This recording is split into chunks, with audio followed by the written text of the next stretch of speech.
ناظرین السلام علیکم۔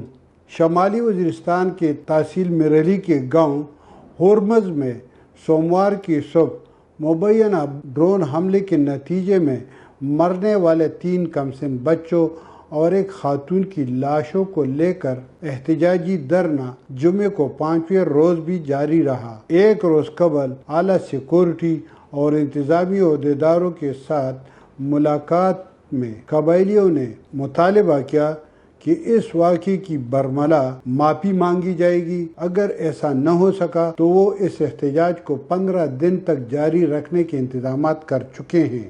شمالی وزیرستان کی تحصیل میرلی کے سرکاری عمارات کے مین چوک پر جاری اس احتجاجی دھرنے میں شمالی وزیرستان، ملحقہ جنوبی وزیرستان اور بنوں سے کثیر تعداد میں لوگ شامل ہو رہے ہیں اور وہ اس واقعے کی شدید الفاظ میں مذمت کر رہے ہیں۔ ناظرین، جیسا کہ آپ کو یاد ہوگا کہ پہلے دن جب یہ واقعہ ہوا تو سرکاری طور پر جاری کردہ بیان میں کہا گیا کہ عسکریت پسندوں کے تحویل میں دھماکہ خیز مواد گھر کے اندر پڑنے سے یہ واقعہ رونما ہوا ہے، جس پر متاثرہ قبائلی اور دیگر لوگ سخت مشتعل ہو گئے اور انہوں نے لاشوں کو دفنانے کے بجائے تابوتوں میں بند کر کے احتجاج شروع کر دیا ہے۔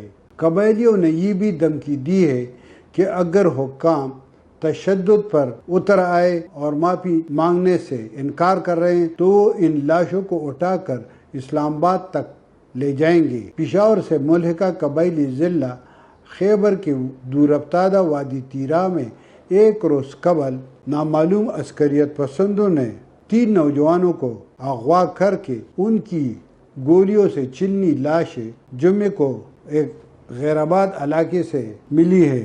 ان نوجوانوں کے نام یا شناخت نوید ولد شیر غلام، ابراہیم ولد ڈاکٹر مصور اور سمد ولد ساجی کے طور پر ہوئی ہے۔ تینوں ایک ہی گاؤں زنگی کلی کے رہائشی ہیں اور ان کا تعلق ایک ہی قبیلے سے بتایا جاتا ہے کہ ان میں ایک لڑکے کی شادی 15 دن قبل ہوئی تھی جبکہ دوسرا 7 بہنوں کا اکلوتا بھائی تھا۔ شمیم شاہد، میدان ڈیجیٹل، پشاور۔